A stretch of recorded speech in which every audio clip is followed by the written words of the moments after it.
La paix et la grâce de Jésus-Christ soient avec nous ce matin. Et je voudrais lire avec vous un texte dans l'évangile de Jean. Jean chapitre 12. Jean chapitre 12. Nous allons en lire quelques versets.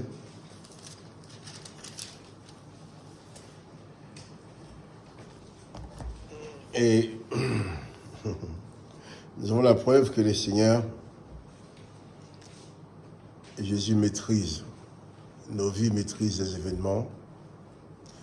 Dans la mesure où tous ceux qui ont parlé ce matin ont dit la même chose, et personne ne s'est concerté. Et je vais lire ces paroles que j'avais prévu de lire avec vous dans Jean 12. Jésus dit ceci: si quelqu'un entend mes paroles et ne les garde point, ce n'est pas moi qui les juge. Et ça revient à ce qu'a dit notre frère Niel, à ce qu'a dit notre sœur Espérance. Toujours la parole.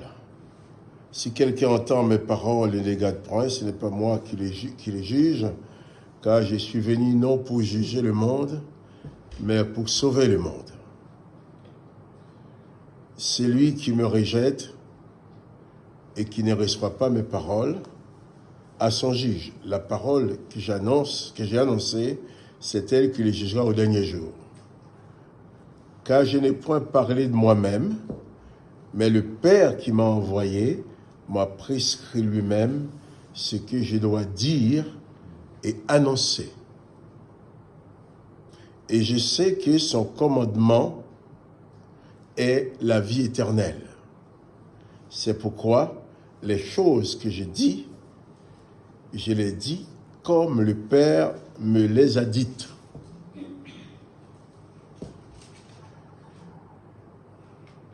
Et le frère Agnel a commencé avec cette étude dans la lettre de Jacques, et notre sœur a continué avec cette lecture concernant ceux qui reçoivent la parole. C'est toute une suite.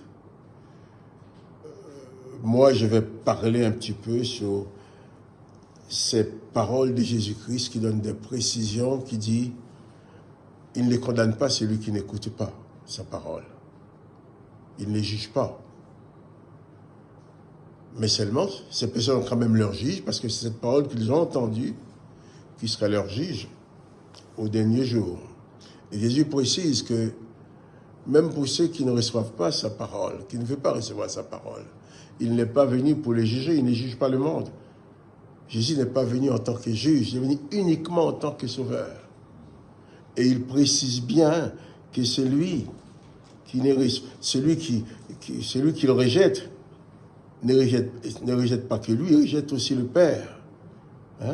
Il dit, car, verset 49, car je n'ai point parlé de moi-même, mais le Père qui m'a envoyé m'a prescrit ce que je dois dire et annoncer.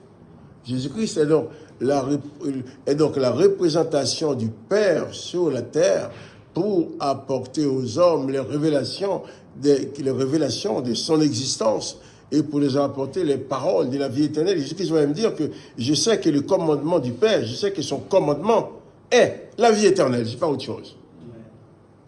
Jésus est venu sur la terre avec les commandements que le Père lui a donnés. Ce ne sont pas les commandements de Moïse, ce ne sont pas les commandements de la loi, ce n'est pas les commandements de la loi qui dit il faut massacrer celui qui a péché, il faut lapider celui qui a péché, il faut tuer la femme adultère, il faut exercer la vengeance. Et il pourrait dire non, ça ne fait pas partie des commandements du Père. Les commandements du Père, c'est la vie éternelle. Moïse est venu dans un cadre où les commandements de l'Éternel étaient « empêchons-les de vivre éternellement ». C'était « j'exterminerai l'homme que j'ai créé ». Et Jésus arrive avec un commandement. Jésus va même dire je crois que c'est dans Jean 8, 34, où Jésus dit « Eh bien, aimez-vous les uns les autres comme je vous aimais, je vous donne un commandement nouveau ». Ce n'est pas un commandement que vous avez l'habitude d'attendre, de recevoir. Un commandement nouveau. Et là, Jésus va dire ce qu'il dit. c'est exactement ce que le Père lui a demandé de dire, parce que le commandement du Père pour Jésus-Christ, le commandement du Père pour toi, pour moi, ma soeur, mon frère, hein, le commandement du Père pour toi, c'est la vie éternelle. L'objectif de Jésus-Christ, ce n'est pas seulement de guérir des malades ou de chasser les démons, c'est d'ouvrir à toi, à moi, ouvrir aux humains les portes de la vie éternelle qui leur étaient hermétiquement fermées. D'ailleurs, le texte nous dit aussi que même après la mort de Jésus, avant de se montrer, avant sa résurrection, il a été dans le séjour des morts, il a libéré tous les esprits qui étaient emprisonnés. Ils étaient condamnés à vivre dans le séjour des morts. J'ai dit à vivre, oui, condamnés à demeurer dans le séjour des morts, sans aucune espérance d'en sortir. Et j'aime bien le texte de Barthélemy qui dit, eh bien, lorsque les séjours des morts attendaient l'âme de Jésus qui n'arrivait pas, puisque quand il y a quelqu'un qui meurt, la terre attend un corps à consommer. Et le séjour des morts attend une âme à emprisonner. D'abord, la terre n'a pas pu consommer le corps de Jésus qui a ressuscité. Barthélemy, un des disciples de Jésus, explique les choses comme ça. Il dit aussi, mais les séjours des morts attendaient une âme qui ne voyait pas arriver, c'était la panique. Mais cette âme-là, où est-ce qu'elle est passée? Alors, les gardiens du séjour des morts sont partis au cimetière, sont partis vers la terre, dans le sépulcre, pour voir ce qui se passe. Quand ils arrivent, les corps n'étaient pas là non plus. Et tandis que ces chefs qui gardent, ces gardiens du séjour des morts étaient en train de constater les choses, Jésus lui-même a été dans le séjour des morts. Il a brisé les verrous, il a libéré toutes les âmes qui étaient emprisonnées. Le commandement du Père pour Jésus-Christ, c'est la vie éternelle. Le commandement du Père pour toi, c'est la vie éternelle. La chose la plus précieuse que tu as à garder dans ta vie, c'est cette présence de Jésus qui te procure l'assurance de la vie éternelle. Et Jésus dit les choses exactement comme le Père lui a demandé de les dire. Il n'a pas essayé de contourner les choses. Le commandement du Père, c'est la vie éternelle. C'est pour dire que le plus grand trésor que tu portes dans ta vie, ce n'est pas ton porte-monnaie. Ce n'est pas ta maison, ton appartement, tes affaires. Ton appartement bien rangé, j'aime bien que ce soit comme ça. Il faut que ce soit beau. Ce n'est pas ta voiture, ce n'est pas tes enfants, ce ne sont pas ton mari ou ta femme ou telle autre chose ou telle autre personne que tu aimes. Le plus grand trésor que tu portes dans ta vie, c'est la vie éternelle. C'est pour cela toutes les puissances de l'enfer vont se déchaîner contre toi pour t'empêcher d'accéder à cette vie éternelle. Et Jésus a dit à Pierre qu'il avait bâti son église sur les paroles de la vie éternelle. Et cette église qui construit sur les paroles de la vie éternelle, même les portes de l'enfer ne pourront pas contre elle. Quand Jésus a dit aux autres, tout le monde est parti parce que mes paroles sont trop dures, pourquoi vous ne partez pas? Pierre qui va dire, mais Seigneur, quel autre irions-nous qu'à toi? Toi seul as les paroles de la vie éternelle. Et Jésus va dire à Pierre, ce que tu dis là, c'est pas la chair qui te les a révélées, c'est même l'esprit de mon Père qui te les a révélées. Alors sur ces paroles que tu as posées comme une pierre de fondement, je bâtirai mon église. Et même les portes du séjour des morts ne prévaudront pas contre elle. Tu portes en toi les trésors que les voleurs veulent voler. Partout où il y a les trésors, les voleurs rôdent. Quand il y a quelques lingots d'or, quelque chose quelque part, on met des caméras, des machins, il y a des soldats, des gens bien pour garder la richesse. Mais toi, tu portes en toi les trésors les plus importants qui puissent exister dans la vie d'un homme, la vie d'une femme, la vie éternelle. Les commandements du Père à Jésus-Christ te concernant, c'est la vie éternelle. Et c'est pour cela, le diable fera tout pour que tu ailles en enfer avec lui. Mais Jésus-Christ a tout fait pour que tu ailles dans son ciel avec lui. Maintenant, c'est à toi de choisir qui tu veux écouter, à toi de choisir qui tu veux suivre, à toi de choisir à qui tu veux faire confiance. Tes religions peuvent t'amener en enfer. J'ai entendu ces temps-ci beaucoup de pasteurs qui prêchent la vengeance à cause de ce qu'on a fait, à cause du blasphème, des scandales qu'on a fait à la cérémonie des Jeux Olympiques.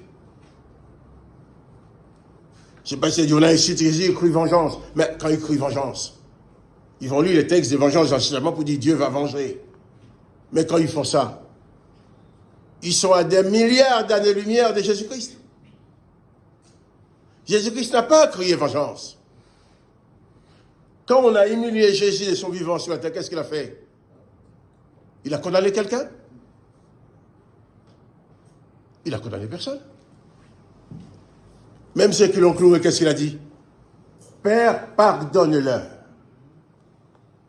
Que l'on soit indigné, soit, c'est normal. Qu'on ne soit pas d'accord, oui, c'est normal, on ne peut pas être d'accord avec ça. Mais qu'on prononce des paroles de vengeance, qu'on va dans les textes de Nahum ou d'autres pour chercher des paroles de vengeance, c'est pour prononcer sur ces gens-là, pour dire voilà ce qui va arriver. Non. Le commandement du Père, c'est la vie éternelle. Notre rôle, c'est d'abord de nous installer bien enracinés dans notre position de la vie éternelle que Dieu nous a donnée, et d'autre part, de prier pour ces gens-là, qui sont dans cet état-là, pour ces gens-là qui ne possèdent pas ce trésor que tu as, qui sont riches avec beaucoup d'argent et beaucoup de spectacles, mais qui sont très pauvres en esprit. Comprenons bien ceci. Les commandements de Dieu, du Père, pour Jésus-Christ, c'est la vie éternelle. Le commandement du Père pour toi aussi, c'est la vie éternelle. Dans Jean chapitre 6, Jésus dit ceci: je suis venu pour faire la volonté de mon Père, mais la volonté de mon Père, c'est que quiconque vient à moi, que je leur donne la vie éternelle. La volonté de mon Père, c'est que quiconque croit à son Fils ait la vie éternelle. Et il ajoute, je les ressusciterai. Jésus règle deux problèmes en même temps. Premier problème, quand il avait dit, j'exterminerai l'homme que j'ai créé. Jésus dit, tu l'extermineras, mais moi, je le ressusciterai. Quand l'Éternel les a dit, empêchons-les de vivre éternellement, Jésus dit, celui qui croit en moi vivra éternellement. Et le commandement du Père, c'est la vie éternelle. Jésus dit, c'est pourquoi les choses que je dis, je les dis comme le Père me les a dites. Jésus n'a pas retranché ni un mot, ni une virgule, rien du tout. Il a dit exactement ce que le Père lui a demandé de dire. C'est pour ça que les serviteurs de l'Éternel ne pouvaient pas supporter Jésus. Pour eux, c'était la vengeance, c'était empêcher la vie de vivre éternellement, c'était de tuer le pécheur. Jésus va demander de pardonner le pécheur. Mais là, on a l'opposé. C'est pour ça que je vous dis, même s'il y a des choses qui vous indignent, gardez-vous de prononcer une parole de malédiction. Gardez-vous de dire, eh bien, ces gens-là vont être jugés. Non! Tu dois prier, de préférence, pour que les Seigneurs touchent leur âme. Parce que lorsque l'apôtre Paul, qui était le plus fervent persécuteur des chrétiens, il a réalisé la mort d'Étienne. Ensuite, il a obtenu de ses collègues, du Sanhédrin, un mandat d'arrêt pour aller à Damas, arrêter tous les chrétiens pour les faire subir le même sort qu'Étienne. Qu'est-ce qui s'est passé? Jésus n'a pas dit, mais celui-là, il faut que la terre s'ouvre et l'engloutit comme l'Éternel fait. Jésus l'a rencontré. Shaoul, pourquoi me persécutes-tu? Il a changé la vie de cet homme.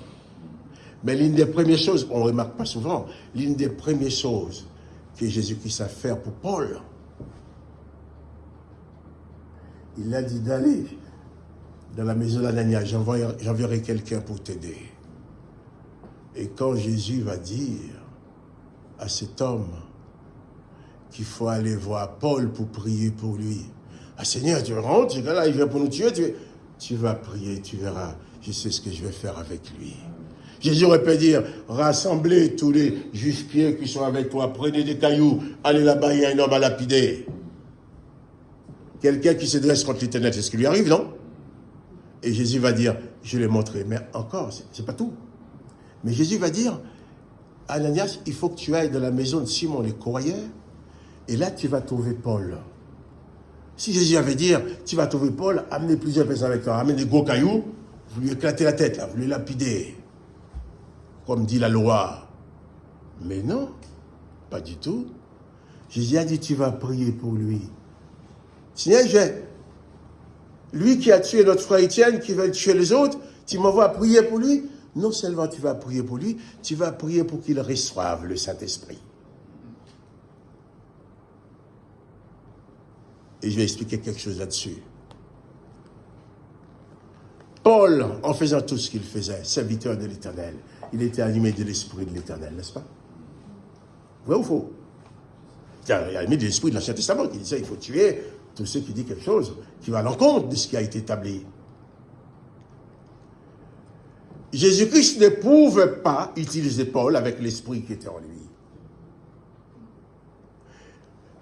Donc, Anania a prié, a imposé les mains à Paul et prié pour qu'il reçoive l'Esprit de Jésus-Christ, l'Esprit du Père. Et une fois Paul a reçu l'Esprit du Père, il dit, comme des écailles sont tombées de ses yeux, il a retrouvé sa vie, mais ce n'était plus le même homme. D'accord? L'esprit qui était en lui, c'est l'esprit vengeur, criminel, qui voulait détruire, a été remplacé par l'Esprit du Père. Et c'est Paul qui voulait condamner, tuer tout le monde, qui va dire ensuite, il n'y a donc maintenant aucune condamnation pour ceux qui sont en, il n'a pas dit pour tout le monde, pour ceux qui sont en Jésus-Christ. Le condamnateur est devenu le porte-parole du Sauveur. Et ces gens qui peuvent blasphémer, qui peuvent condamner aujourd'hui, prions pour qu'ils deviennent aussi des porte-paroles du Sauveur. Mais nous n'avons pas à prier pour qu'ils soient condamnés, pour qu'ils soient châtiés. Si tu pries pour que ces gens-là soient châtiés, c'est que tu n'es pas en Jésus-Christ. Tu as en toi l'Esprit de l'Éternel, qui crie vengeance, mais tu n'as pas en toi l'Esprit de Jésus-Christ. Souvent, les gens disent, il y a telle chose qui arrive. Je rappelle un pasteur qui me disait, oui, mais dans l'église, il y a ci, il y a ça, les gens ne se pardonnent pas, ils veulent se venger, il va être plus grand que l'autre. J'ai dit, mais c'est normal. Il me dit, comment c'est normal? J'ai dit, vous invoquez l'Esprit de l'Éternel sur eux? Ben oui, l'Éternel les amène, nous invoquons l'Esprit des amène. Eh bien oui, l'Esprit de l'Éternel ne va pas faire le contraire de l'Éternel, non? Cesse d'invoquer l'Esprit de l'Éternel sur leur vie. Invoque l'Esprit du Père, l'Esprit de Jésus-Christ. Et ça changera. C'est ces propos-là qui m'a valu l'exclusion du monde évangélique. Aujourd'hui, beaucoup de pasteurs ont dit, il ne faut pas aller chez Marc Joseph. Hein? Ben, un pasteur particulièrement qui était mon grand ami, qui était venu ici plusieurs fois, ben, j'étais souvent chez lui, on était souvent ensemble. Quand il attendait ça de ma bouche, il a commencé à téléphoner à tous les autres pasteurs. Marc Joseph a perdu le pédale, il a perdu pied, il a perdu pied, il ne faut plus lui parler. Il a m'appelé un de mes amis pour dire, écoute, je te connais, tu es un ami de Marc Joseph, il ne faut plus le fréquenter. Hein? L'autre lui a demandé, mais pourquoi? Il ne faut plus le fréquenter. Eh bien, il n'est plus dans la foi, il a perdu la foi. Il n'est plus avec nous, il ne faut plus lui parler. Et cette personne lui a dit, bon, en tout cas, tu dis ce qu'il veut, Marc Joseph, c'est mon ami depuis ma jeunesse. C'est lui qui m'a encadré dans la foi. Je vais le voir pour savoir pourquoi il a perdu pied.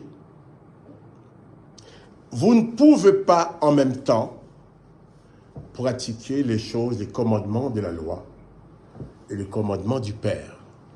Jésus-Christ dit, le commandement du Père est la vie éternelle. La vie éternelle, même pour ceux qui lui ont fait du mal. Et je disais tout à l'heure que le fait de porter ces trésors en toi, tu es dans un monde où c'est le mal qui règne. Dans un monde où c'est la méchanceté, c'est la vengeance.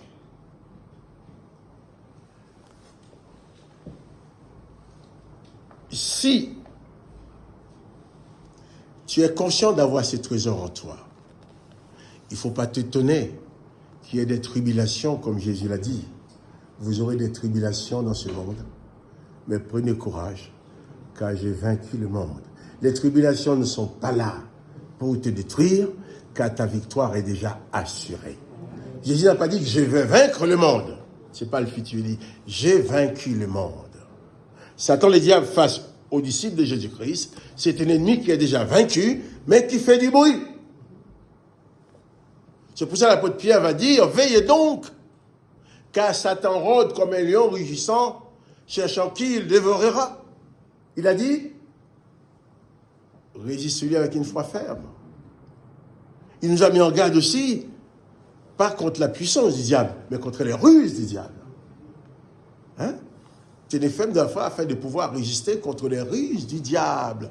C'est pas dans Éphésiens 6, ça.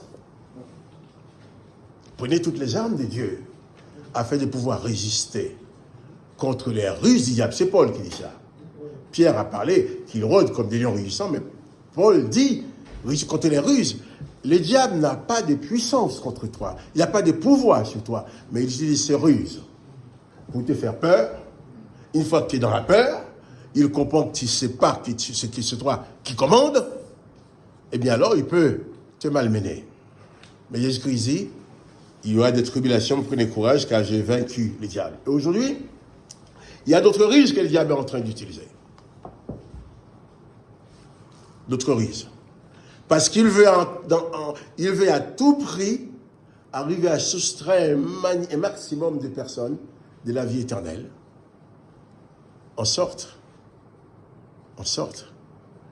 que ces gens-là puissent se détourner de Jésus-Christ.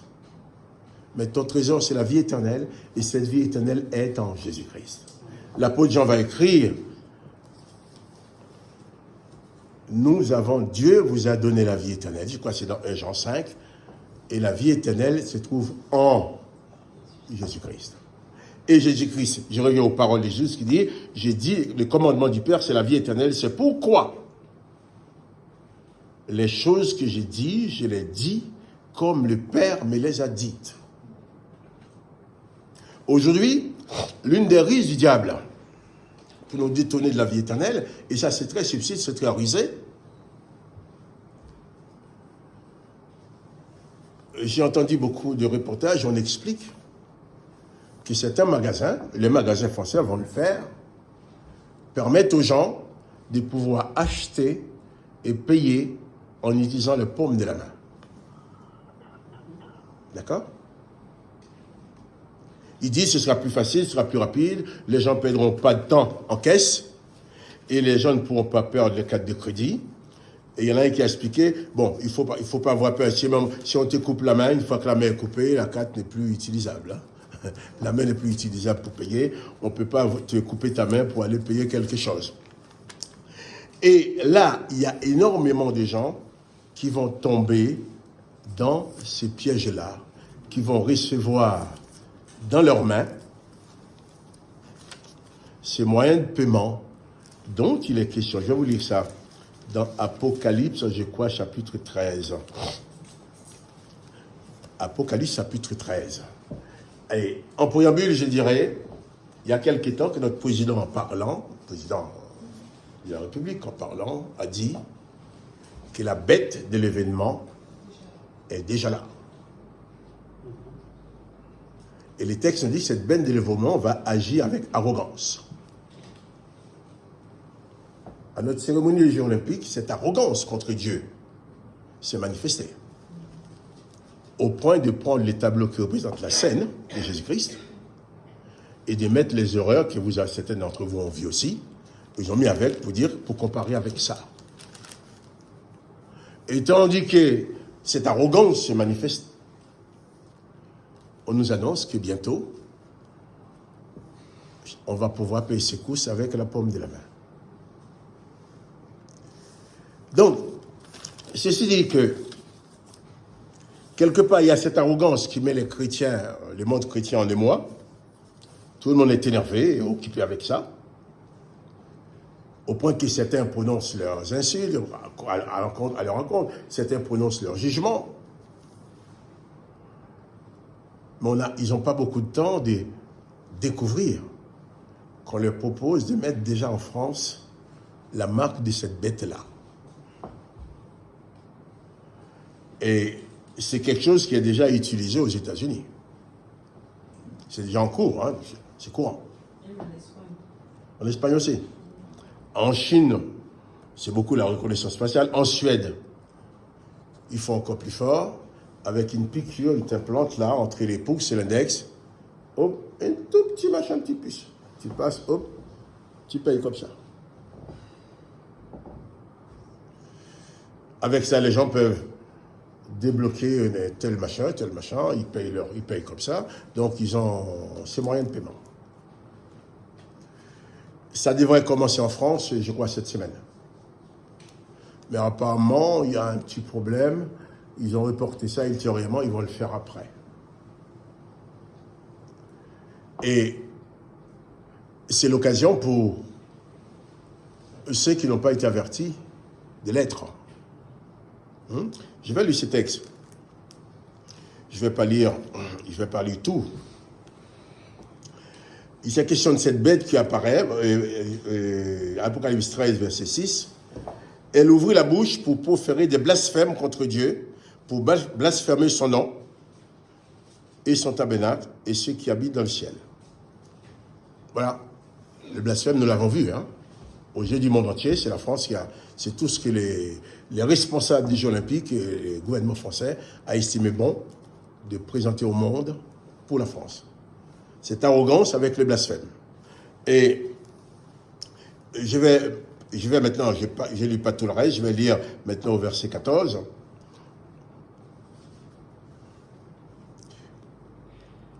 Il dit, elle séduisait, la bête séduisait les habitants de la terre par des produits qu'il était donné d'opérer en présence de la bête, en disant aux habitants de la terre de faire une image de la bête qui avait été blessée de l'épée et qui vivait. Et il lui fit donner d'animer l'image de la bête afin que l'image de la bête parlât et qu'elle fit que tous ceux qui n'adoraient pas l'image de la bête fussent tués.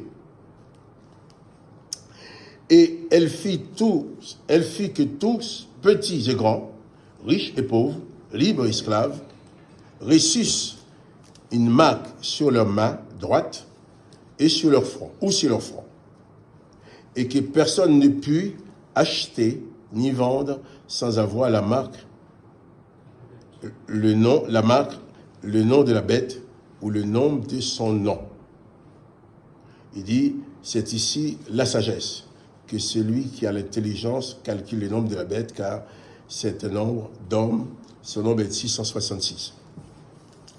Je vais seulement vous dire à vous, Jésus-Christ a dit qu'il y aura des tribulations. Il y a beaucoup de gens qui sont morts aussi à cause du nom de Jésus. Encore aujourd'hui, dans certains pays du monde, on assassine les chrétiens. Et dit-on, juste après le départ de Jésus, il y a des chrétiens qui étaient au lion, qui étaient pendus, qui étaient crucifiés comme Jésus. Et moi, honnêtement, quand j'ai lisé ce texte, j'avais l'impression, je dis, bon, c'est assez loin, c'est pas moi, j'aurais pas l'occasion de voir ces choses-là. Je disais, peut-être mes enfants, mes arrière-petits-enfants le verront. Mais non, c'est présent. On va proposer à tous les Français, comme c'est présent dans beaucoup de pays du monde, de recevoir dans leur main la marque de la bête. Et cette bête-là, ce qu'on appelle la bête, d'ailleurs, c'est les plus puissants ordinateurs du monde qui gèrent toutes les cartes de crédit. Parce que à chaque fois que tu paies avec ta carte de crédit, avant que vous dites, hop, la transaction consulte votre banque, la carte de crédit consulte la bête, qui donne son accord pour que ton paiement soit fait. On y dit c'est la modernité, c'est la technologie, il y a des gens qui sont contre la technologie. Non, on n'est pas contre la technologie, mais il y a une ligne rouge à ne pas... Voilà, il ne faut pas piétiner, il ne faut pas franchir cette ligne rouge. Bientôt, l'objectif, c'est qu'il n'y ait plus de pièces de monnaie. Et c'est bien parti. Maintenant, dans le temps, c'était beaucoup de chèques, même les chèques, maintenant, c'est très rare. C'est les cartes de crédit, c'est pratique, on sort sans contact, on paye. Mais bientôt, on va nous proposer le sans contact avec la main. On va enregistrer toutes les dimensions biométriques de ta main, et tous les circuits sur une machine, et puis on va lier ton compte bancaire avec, et avec ça, tu peux acheter, tu peux vendre. Quand tu donnes l'argent, tu vends quelque chose, on ne va pas te donner de l'argent. L'autre, avec sa main, va transférer l'argent sous ton identité bancaire, et toi, avec ta main, tu payes. Et ça va se faire avec ruse, sournoisement, pour dire aux gens, non, c'est tout simplement comme ça, on ne peut pas voler ton argent, comme ça, on ne peut pas, à la caisse, tu ne perds pas du temps, on ne perd pas de temps, ça se paye rapidement. Je ne crois pas qu'on va mettre moins de temps pour mettre sa main que pour mettre sa carte bleue. On va dire, oui, mais vous n'aurez pas cherché la carte bleue dans votre monnaie, vous comprenez, donc il n'y a pas de risque. Et on va s'y soumettre. Et Jésus nous dit cela, que le commandement de Dieu, c'est la vie éternelle. Et tous ceux qui auront la marque de la bête appartiendront à la bête. Il a dit même, tous ceux qui refuseront de porter la marque de la bête seront tués. Moi, il me dit ceci, de toutes les façons,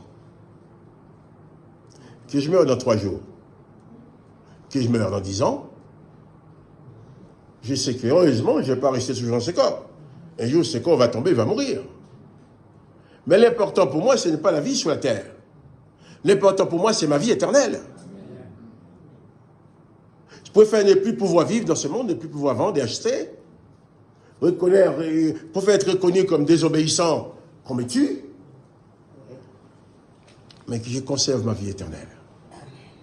Et moi, je vous dis ça, je vous mets en garde. Bien sûr,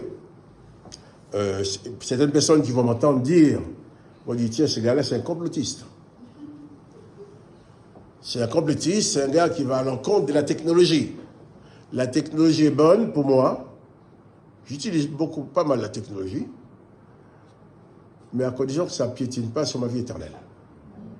La ligne rouge à ne pas traverser, c'est de ne jamais recevoir une autorisation de paiement sous ta main.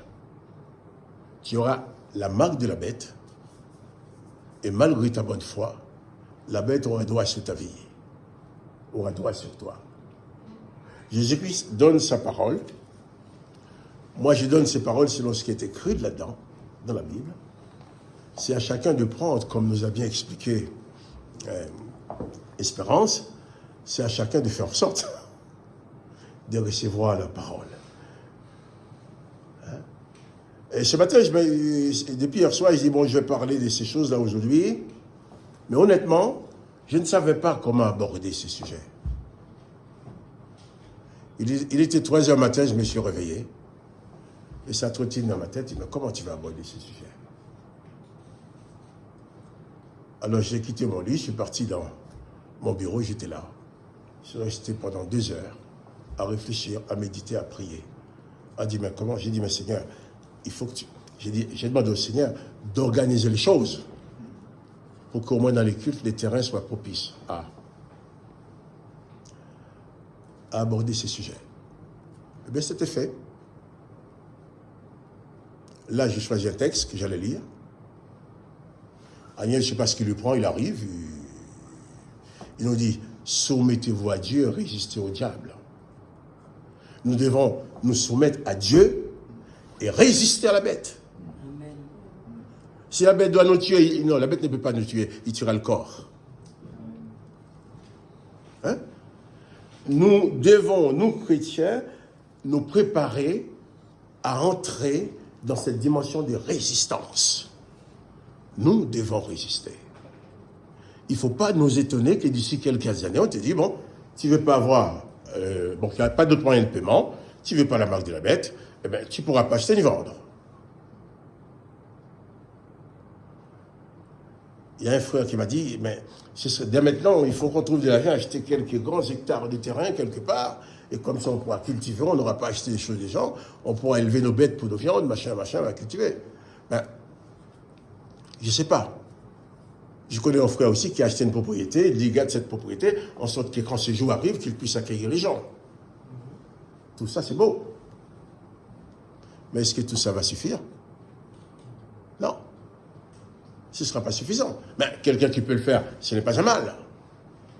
Mais dès aujourd'hui, j'invite chacun de vous à se positionner en tant que résistant contre la bête. La bête est là, mais nous, il faut prendre conscience que la bête a déjà montré sa gueule dans les Jeux olympiques de la cérémonie. Il a montré sa gueule en piétinant les sacrifices des gens, en piétinant. J'ai dit bien en piétinant. Et pour que ça se fasse, il faudrait l'accord des comités olympiques, il faudrait l'accord du président de la République, l'accord du gouvernement. Tout le monde s'est uni pour le faire, pour piétiner le Christ. Mais ça, et c'est formidable, comme ils le font, parce que c'est le seul moment où les caméras du monde entier étaient braquées sur la France. Où la bête doit montrer son arrogance dans le monde entier. Et ça s'est réalisé.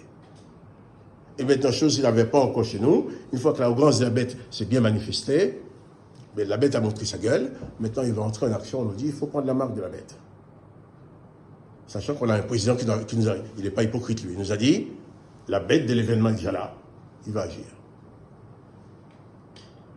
Donc, nous, aujourd'hui, nous devons nous positionner en résistant contre ces choses-là. Tu as une carte de crédit, continue à utiliser ta carte de crédit.